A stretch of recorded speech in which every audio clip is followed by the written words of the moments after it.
Jairo,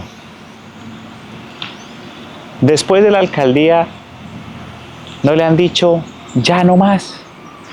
No, no sigan política, ya estuvo bueno, más allá del ejercicio también por la edad, ¿cómo se siente? A ver, primero que todo, muchísimas gracias, Jesús, por esta importantísima invitación, porque quienes tenemos la fe de trabajar por lo público, por ese afán de servir sin pedir nada a cambio, por ese afán de compartir con todas las personas de nuestro entorno sueños, aspiraciones. Tener la posibilidad de compartirlas definitivamente es uno de los logros más importantes para mí en este final de carrera, porque reconozco que tengo 73 años, pero una cosa es la edad cronológica y otro tema distinto es la edad mental. La edad mental de Jairo Yáñez es una edad de 25, 30 años, pero con una gran ventaja, que es la experiencia de haber sido empresario durante casi 45, 50 años, recogiendo una cantidad de situaciones que hoy casualmente son las que quiero proponerle a las comunidades para poder salir adelante poco a poco. Todos enfocados a un ejercicio clave, que es el de entender que ante Dios y ante la justicia todos somos iguales, pero ante el reto y de gran responsabilidad de salir adelante, al que madruga, Dios le ayuda.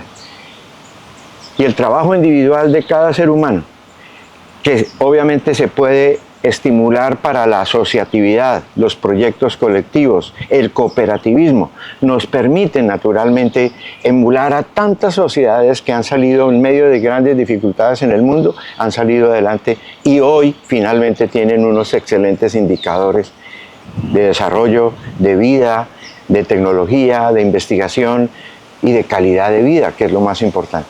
Entonces, esa ruta es la que yo quiero seguir y compartir con nuestras comunidades, en el entendido de que una ciudad, un entorno tan hermoso como el que tenemos en Cúcuta y el área metropolitana, tiene que tener obviamente un buen balance económico, porque dependiendo de ese balance económico es que se transforma lo social.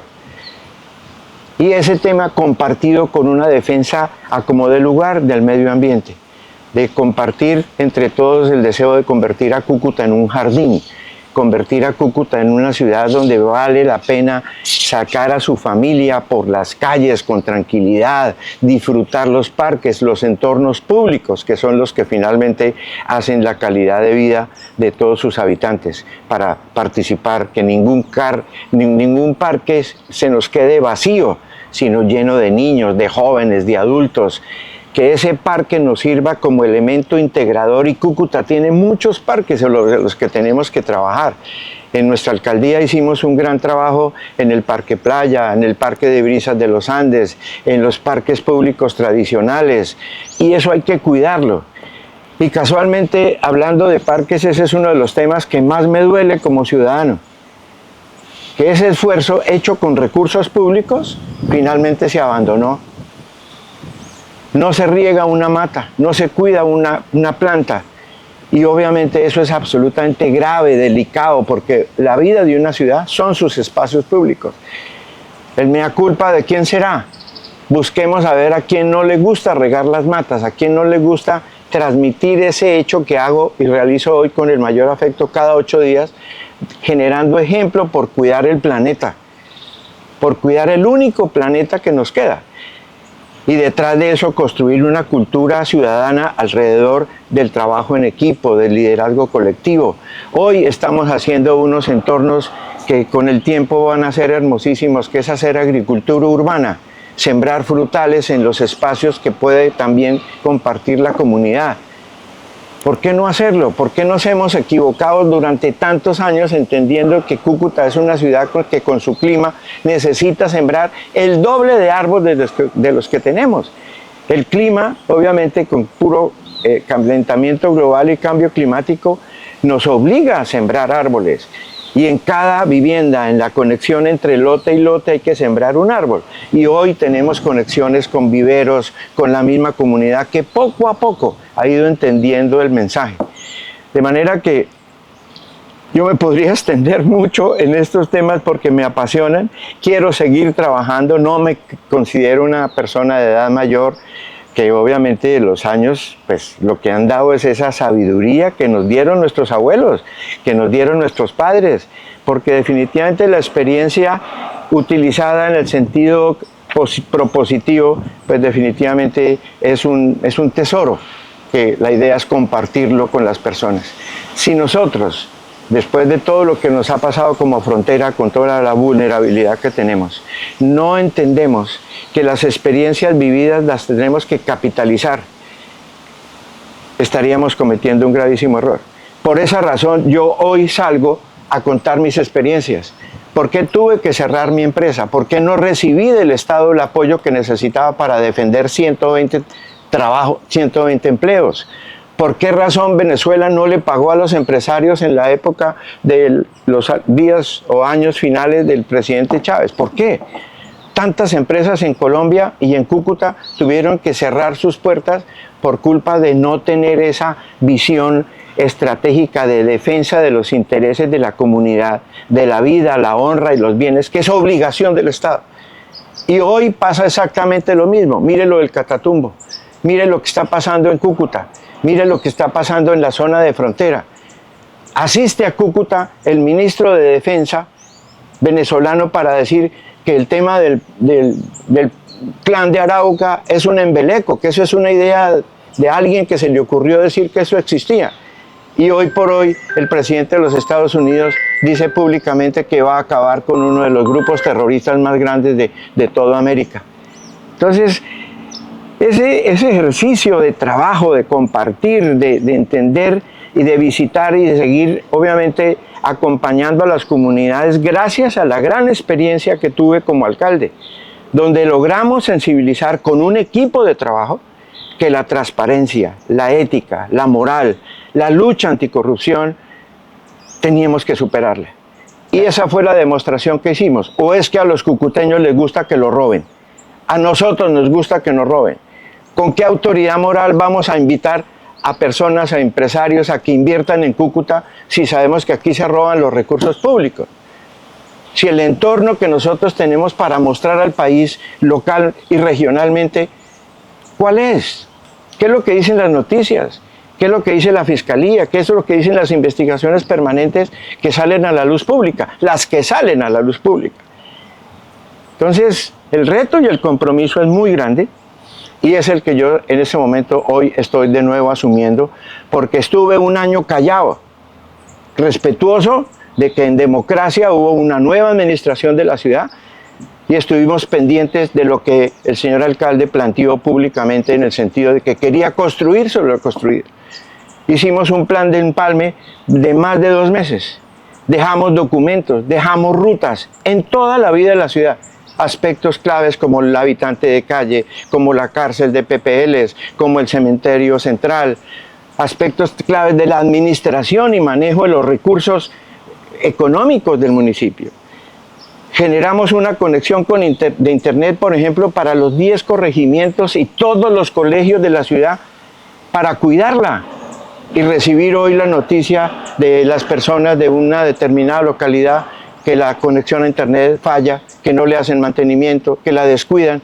Están haciendo lo mismo que los parques, están haciendo lo mismo lamentablemente con la chuzada de las plataformas de pago y recaudo de los recursos del municipio, con el cambio a una compañía que apareció de la noche a la mañana, asignada seguramente a dedo para manejar los recursos del municipio, y tuvieron que regresar otra vez a la misma plataforma que se dejó, una plataforma contratada con licitación pública, abierta, con concurso, porque nada se debe adjudicar a dedo. Para eso es la contratación, para eso es que ese hecho demuestre que la transparencia, que las licitaciones abiertas, la participación intensa de contratistas para todo lo que son el manejo de los recursos del Estado, es la mejor manera de demostrar el principio esencial, que es el de generar confianza. ¿Cuál fue el reto más grande, ya como ciudadano, no como alcalde? Se lo pregunto a Jairo. La enseñanza más grande que tuvo en la alcaldía, como persona. Oh, obviamente es una gerencia importante que se me apareció, que le doy gracias a la vida y a Dios de haberme dado esta gran oportunidad. Pero los retos son múltiples realmente, es decir, aprendizajes todos. El hecho de respetar estratégicamente, porque soy un convencido de que la libertad de pensamiento es la base de la integración humana. A nadie se le preguntó, y ese es uno de los logros importantes, hoy que necesitamos unirnos como ciudad, como región, como país. Uno de los temas fundamentales es que el alcalde, cuando le preguntaban, bueno, ¿por quién hay que votar cuando había elecciones o esto? Yo le decía a cada funcionario, vote a conciencia. El voto es personal, el voto es secreto, el voto es ético. El alcalde no tiene por qué decir por quién hay que votar. Votemos en conciencia. Y a todas las personas que trabajaron en la alcaldía de nuestra administración, a nadie se le preguntó a qué partido político pertenecía o viene recomendado de quién, como lamentablemente pasa en estos días. Cuando la gente llega a reclamar un subsidio del Sisbén o a inscribirse, le preguntan primero, ¿y usted qué partido político es? ¿Cómo es posible? Por favor. Y eso es lo que tenemos que evitar. Esa es la lección quizá más importante, que es el respeto a las ideas de los demás. Compartir, unirnos. Y hoy, a nivel nacional, es justamente lo que necesitamos. El desarrollo no tiene color político. Las necesidades de la gente, de las empresas, del campo, de nuestros empresarios no tienen color político. Tenemos es que entender que el liderazgo colectivo y la fortuna de entendernos nos puede llevar a consensos para buscar rutas que sean las que más le conviene al país o que le conviene a la ciudad, de acuerdo a nuestras posibilidades. ¿Quién puede negar, por ejemplo, de que tenemos que estimular la micro, pequeña, mediana empresa? Pero también tenemos la fortuna de tener el carbón, tener la arcilla, donde tenemos obviamente un potencial tan grande, pero necesitamos el concurso del Estado para buscar créditos de corto plazo y baja tasa para hacer reconversión industrial, porque sabemos obviamente las dificultades de orden ambiental que tienen estos grupos empresariales. En ese sector. Lo mismo los zapatos, lo mismo estimular las confecciones, la transformación de alimentos, la tecnología. Cúcuta tiene un entorno empresarial a mejorar y a apoyar muy grande. Hablando el tema de la arcilla, el carbón, vamos específicamente ahora a lo que está pasando a nivel nacional, que es el tema del Catatumbo. En su ejercicio como alcalde, ¿se veía venir algo como esto o qué situación era la que estaba presentando en esos municipios? Claro, el mundo de la alcaldía de Cúcuta, que tiene obviamente una zona rural supremamente amplia, grande, es como un pequeño Catatumbo aquí a pocos kilómetros de la ciudad. Los cultivos ilícitos, la presencia de grupos ilegales, la frontera, la permeabilidad de la frontera, que es el paso obligado a través de las trochas ilegales de todas esas rutas del narcotráfico, pues obviamente colocan a Cúcuta en una condición supremamente grave, difícil y altamente vulnerable, que requiere, como lo planteé, en no menos de 18 consejos de seguridad nacional con presencia de ministros de defensa y altos mandos militares aquí en Cúcuta, en la gobernación, en la alcaldía, en la policía, en el Grupo Masa, y en todos concluíamos, y la recomendación del alcalde colocada muchas veces por escrito, incluso en 3 visitas al Palacio Presidencial para rogar el apoyo de nivel nacional para una coordinación estratégica entre Colombia y Venezuela para cuidar la frontera. Cúcuta sola es absolutamente impensable, es una locura entender que con nuestra capacidad de gestión desde el punto de vista de seguridad y presencia militar, a pesar de que trabajamos de la mano con policía y ejército en el famoso Plan San José, logramos obviamente unos indicadores. Esos indicadores lamentablemente no pudieron mejorarse por la vulnerabilidad de la zona de frontera, por la presencia, los desplazamientos del Catatumbo, por los mismos desplazamientos de nuestra zona rural y la presencia de todas estas situaciones críticas que hoy obviamente son las que preocupan tanto al país y que obligaron al presidente de la República a declarar la emergencia en la zona del Catatumbo. Pero palabras más, palabras menos, esta es la crónica de una muerte anunciada, que nosotros la vivimos y tuvimos durante todo el proceso lamentables hechos de desplazamiento, no de tanto tamaño como el que estamos enfrentando ahorita. Entonces, la pregunta del millón es no solamente hacer la cara larga de la situación tan supremamente grave y difícil, sobre todo para los pobladores, para sus familias, para los niños, para los jóvenes. La Cúcuta rural es una Cúcuta que tenemos que ponerla en primer lugar al lado de la Cúcuta urbana. Y la única forma, plantea el alcalde, planteamos nosotros durante todo el tiempo, que es a partir de la reconversión económica. Y creamos un piloto que yo creo que vale la pena en otra ocasión contarlo, cómo se hizo y cómo va. Y qué es lo que estamos haciendo ahorita. Y qué es lo que yo estoy proponiendo de la mano con las comunidades rurales de las distintas localidades, acentuando el criterio de que es a partir del trabajo, a partir de descompensar la importancia de la coca en comparación del trabajo decente, la avicultura, la porcicultura, el cultivo de cacao, el cultivo de café, potencializar nuestra riqueza arrocera, potencializar toda esa riqueza natural que se transforme en productos, pero no solamente para sacarlos en bruto y competir aquí en Cenabastos.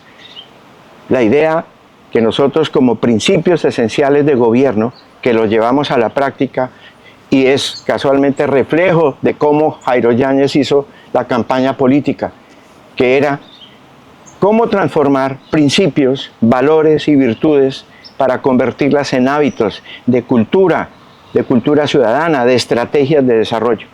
Y uno de esos principios es el que aplicamos en ese proyecto de sustitución voluntaria de cultivos ilícitos en el 25, en una localidad que se llama el 25, cerca a Banco de Arena, donde iniciamos un piloto con 30 familias. Pero esas 30 familias hoy son más de 100 familias que se quieren pegar al mismo programa, que es apoyo estratégico como un todo, no solamente aportarles recursos para comprar gallinas o criar cerdos o hacer un ejercicio local casero, sino que simultáneamente se invirtió en infraestructura, en vías secundarias, terciarias. Construimos el centro de emprendimiento e innovación en todo el corazón de los cultivos de coca que se llama Banco de Arena, en una población entre Palmarito y Agua Clara. En ese lugar aparentemente perdido, fundamentamos un criterio esencial para salir adelante que se llama la educación pertinente.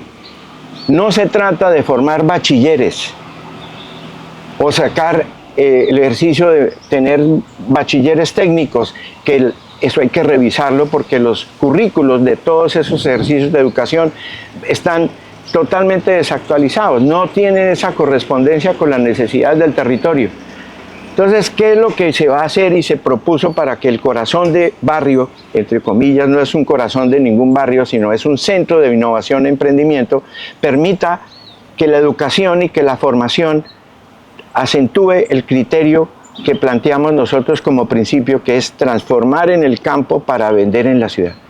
En ese centro, la idea es tener ya deberíamos tenerlo ya, porque la infraestructura se terminó, fue de los primeros corazones que terminamos y entregamos al señor alcalde para que allí ya existiera el convenio con el SENA, el convenio con la Universidad de Pamplona, el convenio con la Francisco de Paula, el convenio con el Centro Tecnológico, fortalecer la ruta de internet que quedó obviamente conectada a más de 380 kilómetros de fibra óptica instalados de propiedad del municipio con internet gratuito 24 horas 7 días a la semana.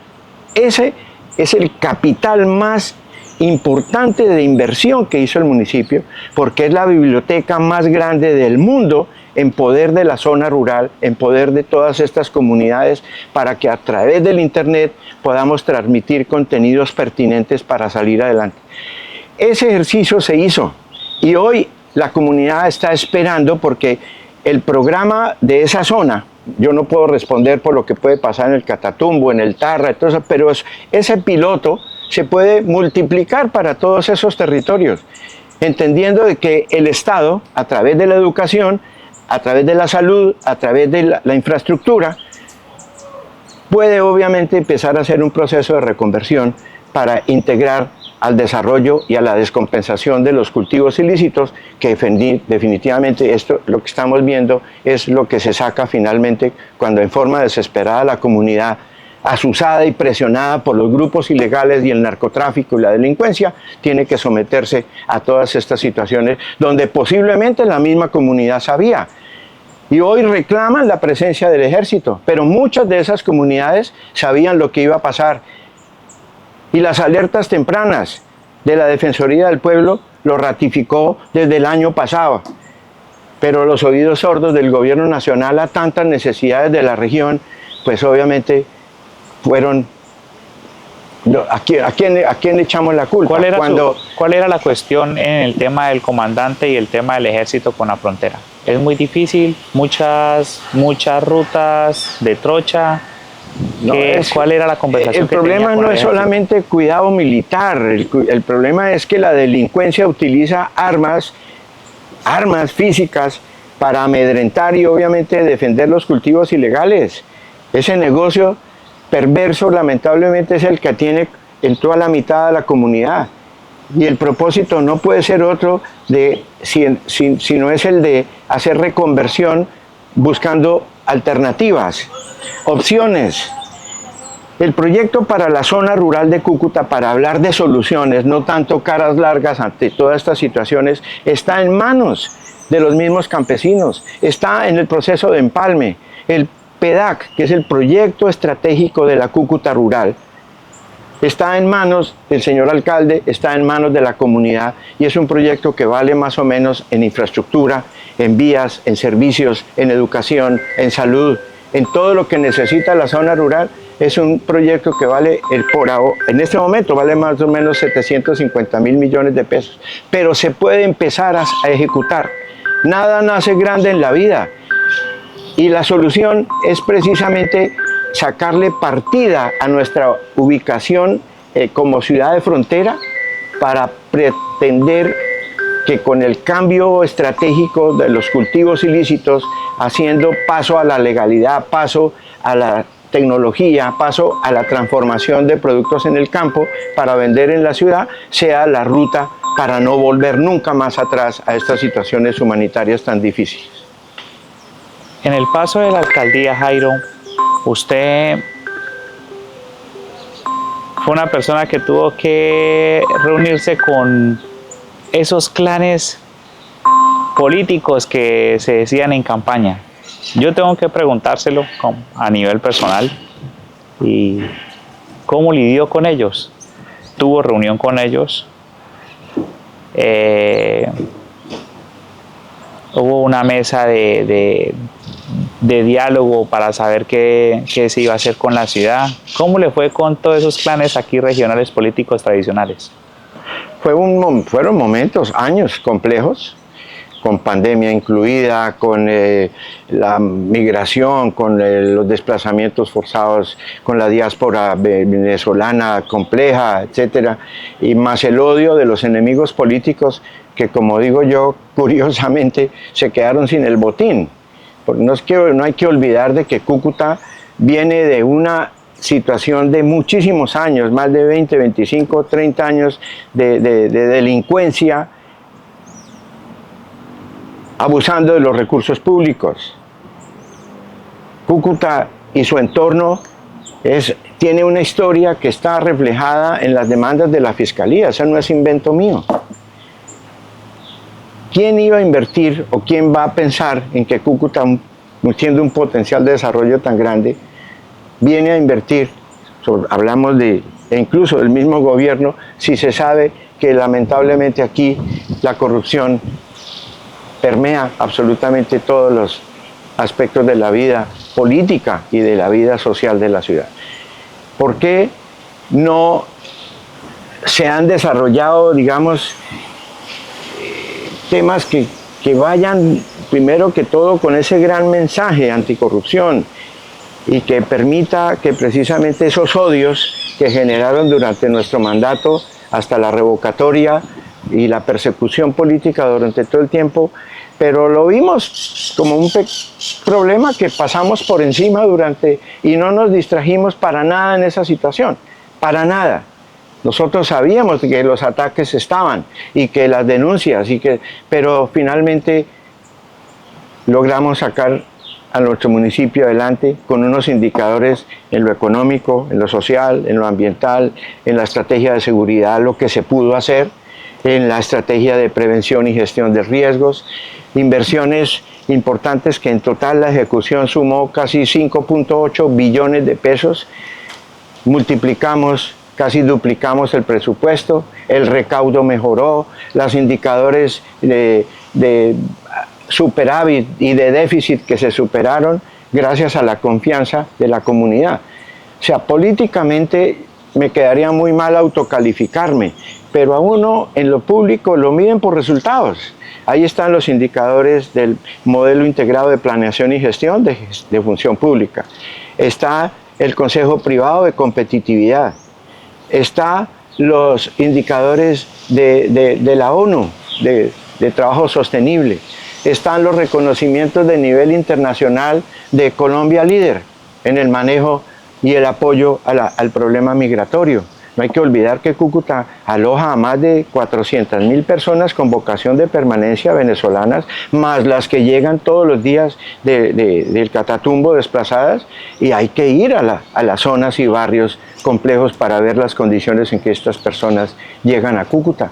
Y ese es uno de los temas que tenemos obligatoriamente que atender, con presencia nuestra, con los recursos que tenemos. No importa a estas alturas a quién le lloramos y decir simplemente que no hay forma. Tiene que haber una forma de atender la pobreza de Cúcuta que supera ya más del 60% de la población. Eso es un tema supremamente grave que tiene que obviamente preocupar a cualquier administración para que sea lo prioritario, a partir de generar en los espacios que se dejaron, que se llaman los corazones de barrio, es el mismo ejemplo que les daba yo de Banco de Arena, del Centro de Innovación y Emprendimiento, que ahora se traslada a las ciudades en el corazón de La Libertad, el corazón de Estoraques, el corazón de Scalabrini, el corazón de Belén, el nuevo que se está construyendo con recursos de regalías en Niña Ceci. Esas cinco instalaciones llenas de salones para capacitar a las personas y que de la mano con los empresarios hemos tocado ya algunas puertas para que sean ellos los empresarios, que son los que tienen la sensibilidad del mercado, participen en la formación de cualquier cantidad de personas que les guste la manufactura de confecciones, de zapatos, de transformación de alimentos, de tecnología, de segundo idioma. Cúcuta está muy complicada para salir adelante si no reforzamos en todos los colegios estratégicos acuerdos para aprender inglés. El inglés abre puertas hoy por hoy en internet. Son muchas las posibilidades laborales que tienen nuestros muchachos y nuestros jóvenes, pero necesitamos el aprendizaje en tecnología y en inglés. Cúcuta dejó un proyecto súper ambicioso que está en primera fase, que se llama Eureka. Es un gran laboratorio de tecnología y de innovación, donde todos los colegios de Cúcuta, más de 320 instalaciones escolares con sus niños, más los niños vecinos de todo el entorno, pudieran ir todos los días a Eureka, que es como un parque explora, pero no de diversiones, sino de estudio, de sensibilidad, para que cada colegio tenga su propio laboratorio y ese Eureka, de la mano con acuerdos internacionales, lo estemos obviamente actualizando y haciendo inversiones en tecnología. Que los niños de todos los colegios tengan acceso a la formación en inteligencia virtual, hoy, que es lo que necesita el mundo, y que las nuevas herramientas tecnológicas permitan ser absorbidas por los niños, por los jóvenes. Tenemos que contrarrestar con estudio y con trabajo lo lamentable que significa el riesgo de la drogadicción en los parques. como también la masificación del deporte. Los parques tienen que llenarse de adultos, de jóvenes, de niños. Yo siento que hay una deuda que le debe la alcaldía a nosotros los ciudadanos. La construcción del malecón, si no estoy mal, fue en los 80. Podríamos decir que de 25 a 30 años. Y hoy esa bahía se ha convertido como en un matorral. Yo no sé si se debe hacer una planeación a 8, a 10, a 15 años claro, para la construcción. El malecón no es que sean 100 ni 200 metros, pero sí siento que es una deuda que le debe la alcaldía a nosotros los claro, sí, a mí claro. como si a nosotros. Es un proyecto ambicioso. Yo no hablo solamente del malecón, sino cambiémosle el concepto y ampliemos con visión de dron lo que significa proteger el agua. El agua y el paso del río Pamplonita por la ciudad es la vida de la ciudad. Y como tal tenemos que cuidarlo, protegerlo, que sea visitado. No podemos darle la espalda al malecón, pero es un proyecto parque de más de 8 o 10 kilómetros de longitud. Y si le sumamos lo que hay que hacer en la zona de los patios y llegar hasta la garita y obviamente proteger, es donde debemos trabajar. Es difícil. Pero no es difícil. Hay que hacer el plano, hay que hacer la planeación estratégica física y el concepto de desarrollo del parque como tal, no solamente para salir a caminar los fines de semana en la parte, lo agradable que es caminar por el malecón en horas de la tarde. No, miremos el tema estratégicamente y miremos qué hicimos en la alcaldía para proteger el agua, para apoyar el desarrollo del malecón. El malecón se le hizo una parte de su programa de embellecimiento que está desde la 15, Las Fuentes, hasta el Parque Briceño. En el Parque Briceño se remodeló el puente de Guadua. Vale la pena ir a visitar todos esos entornos que hay que cuidarlos, que es lo que lamentablemente no se ha hecho. Hay que tener inversión o un acuerdo con Veolia, que tiene las personas que limpian, pero también podrían tener los expertos en silvicultura y en ornato de todos esos parques, y es simplemente hacer un acuerdo con Veolia, porque ellos tienen la gente, tienen la infraestructura, no lo comentamos al finalizar nuestro gobierno. Hicimos un tema muy interesante que era el Consejo Municipal de Espacio Público Saludable y Sostenible, que nos reuníamos cada 8 días, pero evidentemente la problemática y el tamaño que tiene no permitió realizar estos proyectos tan importantes. Pero lo que sí es, y ese es el reclamo de construir sobre lo construido, es que debemos seguir como ciudad inteligente la ruta que alguien sembró. Yo no digo que lo inventó. ¿Quién desarrolló la primera fase del malecón? Fueron gobiernos desde hace más de 20 años. ¿Por qué no seguir esa ruta de cuidado, de inversión?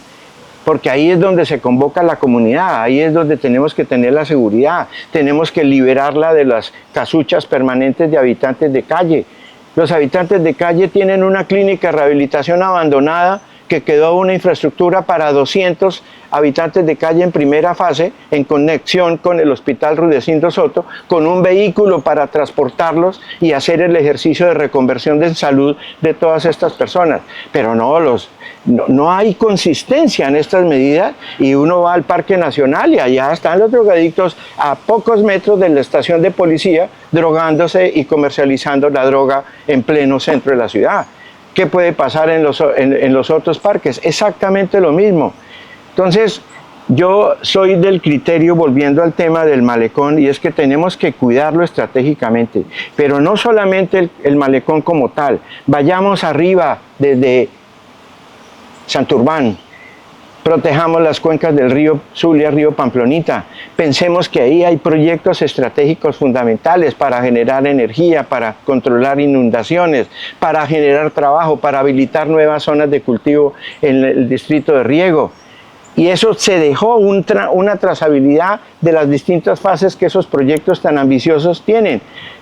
El proyecto de las plantas de tratamiento que eventualmente, accidentalmente se tocan, las PETAR, para recuperar la vida del agua del río Pamplonita y el río Zulia, quedó a fase 3.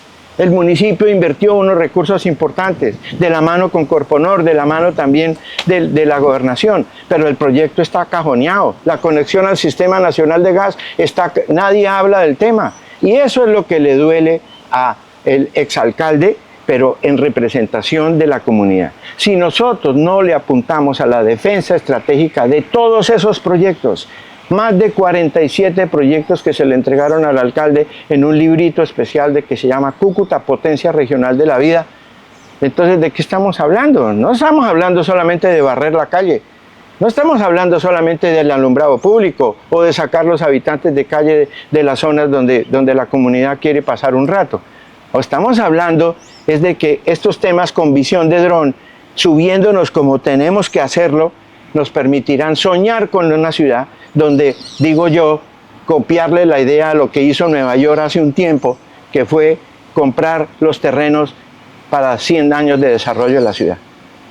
Nueva York compró 100 años de desarrollo para planear la ciudad. Cúcuta crece a punta de empujones, de invasiones, de cómo la improvisación y obviamente la vida del más vivo que invade terrenos, cree que esa es la forma de hacerlo, porque además el municipio no tiene la capacidad, la autoridad, el ejercicio que se debe hacer desde el Consejo de Cúcuta para tomar decisiones tan importantes como estas. El Consejo Municipal no puede seguir siendo un invitado de piedra simplemente haciendo, entre comillas, el control político. ¿Dónde están las ideas de esas 19 personas pensando en ciudad? ¿Dónde está el Consejo Territorial de Planeación planteando estrategias de información permanente a la ciudadanía sobre cómo se invierten los recursos públicos? ¿Cómo es una rendición de cuentas? Solamente de palabra. ¿Dónde están los indicadores? Como les repito, no solamente son los indicadores de gestión del modelo integrado de gestión, que son mediciones que se hacen por orden, por ley, que aquí en Cúcuta no se hacen, o los indicadores permanentes que colocan a Cúcuta y norte de Santander en las zonas más, estamos en la mitad de la tabla y tenemos una ciudad con todo un potencial, pero como no hacemos este ejercicio estratégico fundamental, por ejemplo, en el tema de educación, en el tema de calidad de nuestras universidades. Para nadie es ninguna mentira que nuestras universidades, mientras no le abran las puertas a los empresarios para, obviamente, transformar de acuerdo a las necesidades del mercado los currículums, los pensum, que los muchachos salgan a los barrios, que hagan proyectos estratégicos acompañando a la comunidad. Hay que salir. Es decir, la comunidad en medio de tantas necesidades no puede, obviamente, enfrentarse sola, sin el apoyo de las universidades y el conocimiento de la investigación, a resolver tantas necesidades. Hay un tema ya tocando Veolia y es el tema de que el agua sea del municipio. ¿Usted qué piensa de eso, Jairo? Yo creo que ¿es una buena o una mala idea? Los recursos públicos que se generan por la explotación misma de los servicios, obviamente el beneficiario tiene que ser el dueño. ¿Quién es el dueño de la infraestructura del acueducto y el alcantarillado? Es el municipio. ¿Quién es, digamos, el responsable de el transporte, el tratamiento y obviamente la conservación del agua? Es el municipio. ¿Qué hacer para que no se politice? ¿Debería haber un porcentaje privado? Esa es la pregunta del millón. Una alianza público-privada que es tan vigente hoy puede ser una alternativa. Nosotros dejamos contratadas y obviamente con respuestas muy concretas, unas consultorías que nos daban varias alternativas. Una de ellas, por ejemplo, es hacer lo que hace Bucaramanga, que es la dueña, y operativamente es la responsable, el municipio de Bucaramanga, y hoy por hoy el acueducto de Bucaramanga, manejado transparentemente hasta ahora, según entiendo, genera utilidades superiores a los 30.000, 40.000 millones de pesos al año, que son reinvertidos en la misma ciudad, pretendiendo obviamente suplir donde no hay servicios con la eficiencia que se necesita. Entonces, el municipio puede plantear esas estrategias o plantearlas por etapas, hacer una alianza público-privada con los expertos en el tema, porque lo que sí tenemos claro es de que tenemos que cambiar de mentalidad. El funcionario público nuestro no es doliente. El político nuestro no es doliente. Es que por historia creo que antes era solamente del municipio y ahí fue cuando se acabó. Claro, le metieron la mano los políticos, doctor, y la irresponsabilidad y la corrupción y lo que nosotros enfrentamos para tratar de devolverle la vida a la empresa, a la ACE, obviamente fue la carta de presentación que hoy, precisamente ante el Ministerio de Hacienda y ante el Ministerio de Vivienda, tenemos opciones de discutir y de plantear estrategias para que ojalá el acueducto de Cúcuta sea con muy buena participación de la ciudad, manejado por nosotros mismos, en asocio con un privado, porque el privado le duele, el privado obviamente conserva y tiene sus compromisos, y tiene sus pólizas, y tiene sus interventorías. ¿Quién le monta una interventoría a un corrupto? Sí. El mismo corrupto va y contrata su propia interventoría, pero al final tiene la meta es en hacerse para su propio bolsillo, y así no es. Entonces yo pienso que en el tema del acueducto de Cúcuta puede haber dos fases, pensando en el mediano y largo plazo. Una primera fase de una alianza público-privada y una segunda fase donde el municipio solo, con autonomía técnica, directiva y sobre todo de transparencia, puede encargarse de manejar el negocio más importante de la ciudad para seguir soportando el crecimiento y obviamente la calidad y la seguridad del servicio de acueducto, que no es solamente el propósito del área urbana actual. Cúcuta tiene una joya de la corona con el acueducto metropolitano, que ya tenemos agua del río Zulia para darle servicio a los patios y a Villa del Rosario. Tenemos que trabajar en equipo en una sola empresa unificada, pero hay voces que quieren hacer independientemente otra empresa. No, así no es. Estamos hablando de que Cúcuta es el dueño de la infraestructura. Tenemos los clientes, tenemos la dolencia de que Cúcuta no es Cúcuta. Cúcuta es su área metropolitana y tenemos que cada vez más seguir pensando de que no es los patios son un municipio aparte y hagan lo que quieran y Villa Rosario lo mismo y el Zulia y San Cayetano. No, somos un solo bloque. Es el área metropolitana y tenemos que pensar en ese plan de ordenamiento metropolitano, porque las infraestructuras de nuestros municipios anexos no tienen la capacidad técnica en sus propias oficinas y necesitan el apoyo de planeación municipal, de una estrategia a través del área metropolitana fortalecida para que tengamos proyectos, presupuestos. Pensar como área metropolitana garantiza precisamente lo que hemos discutido tantas veces y que tenemos que recuperar, que es la planeación con visión de largo plazo. Acá no nos imaginábamos el sol, Jairo, ya que nos está cayendo en este lugar tan lindo en el que estamos. Se vienen unas elecciones en casi nada, todo el mundo va a entrar en campaña. Yo creo que no demoran en los próximos 4 o 5 meses a mitad de año. Hay gente que le gusta de acá de Cúcuta, que ha visto, ¿y qué le puede decir usted a la ciudadanía? Tenemos que elegir con transparencia, con muchísima, digamos, responsabilidad, lo que significa la recuperación de la confianza del ciudadano. Ser funcionario público y ser alcalde de Cúcuta fue lo que nosotros justamente demostramos, que no es ser ladrón, ni ser pillo, ni ser delincuente. Cuando nosotros salimos a gritar por las calles que no mentir, no robar, no traicionar, es porque entendimos perfectamente de que a lo largo de la historia de la ciudad y del país es lo que justamente necesitamos y reclamamos a gritos. La política es el arte de vivir en comunidad. Hablar de liberales, conservadores, centro tal, esa identificación personal de grupos es la que genera hoy el odio entre nosotros mismos. Y puede ser la pared infranqueable para lograr recuperar unidos lo que significa un trabajo en equipo y un liderazgo colectivo. Propósitos comunes, donde el verde, el azul, los colores no van a solucionar nuestros problemas. Necesitamos pensar en equipo, pensar y fundamentar el trabajo en la decencia, en la recuperación de la confianza, que ser funcionario público, vuelvo y repito, no es ser ladrón, no es ser pillo, no es ser delincuente. Recuperar con dignidad los intereses y representar los intereses de la comunidad, yo creo que esa es la aspiración más grande, de que quienes estamos metidos en esto finalmente reclamemos y le digamos a la gente: yo pongo mi nombre, tengo esta experiencia, demostré esto, de estos y estos y estos indicadores, quiero seguir trabajando por mi ciudad, sin pedir nada a cambio, simplemente que la gente en conciencia vote por, obviamente, un proyecto estratégico, que hoy estamos frente a los proyectos que atraen inversión, a los proyectos que generan empleo.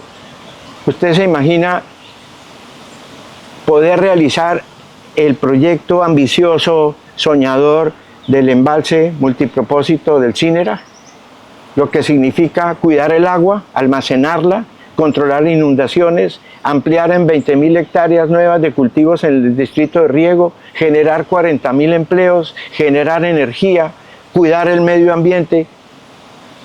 Y estamos enredados en discursos de pocos recursos para actualizar hoy por hoy la prefactibilidad. Pero esos proyectos son los que nos tienen que convocar. Una persona, y es lo que yo estoy proponiendo ahorita, que otra vez puse a consideración mi nombre. Yo quiero representar los intereses de la ciudad. Yo quiero salir a donde las circunstancias nos puedan permitir seguir trabajando sin pedir nada a cambio. En el Congreso, en la Asamblea, en la Gobernación, donde los cargos de responsabilidad los podamos asumir. Un equipo, más personas. Yo aspiro que en estos meses próximos más personas se unan a este propósito de trabajar con visión de largo plazo, sin mentir, sin robar, sin traicionar, llevando a la práctica esos principios con los que nos formaron a todos los ciudadanos, convertirlos en estrategias de cultura ciudadana para ofrecer una ciudad fundamentada en esos principios, para atraer inversión, generar empleo, apuntarle al fortalecimiento de la educación, que nos conectemos con decencia a lo que significa ser frontera y soñar con una frontera, que ya no somos solamente el municipio, como digo yo, somos un área metropolitana que hace parte de 7 departamentos que tenemos conexión con la frontera. Y Cúcuta tiene que ser su capital de este territorio, como también unirnos con los 4 estados venezolanos que tienen conexión con la frontera, donde todo lo que pasa en Cúcuta y en la zona de frontera los afecta. ¿Por qué no pensamos en esa estratégica, digamos, población de 12 millones de personas que tenemos conexión con la frontera y toda la vida vamos a ser ciudadanos de frontera? Pero nunca nos hemos sentado en forma respetuosa, religiosa, a recuperar nuestro comercio, a mejorar nuestras infraestructuras, a apuntarle a la educación y a la formación, que ojalá en democracia, en libertad, en libre empresa, nos permita obviamente que los gobiernos de los dos países nos entendamos. Pero sepultemos la idea de cerrar relaciones, sepultemos todos esos temas que lamentablemente afectan a la comunidad.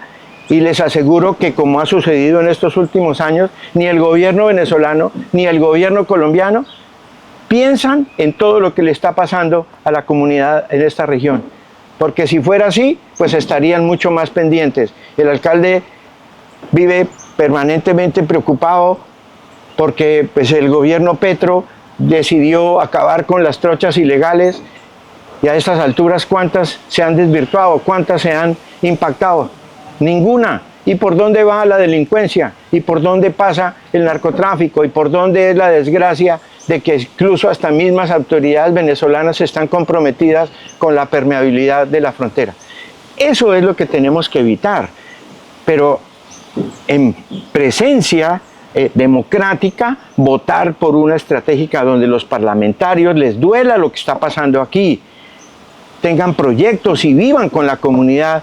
Obviamente la respuesta que estamos esperando cuando uno vota por ellos y espera en reciprocidad un trabajo permanente, compromiso permanente, apoyo a los proyectos estratégicos. Como te comento, Jesús, ahí hay un librito de 47 proyectos y pueden ser 100.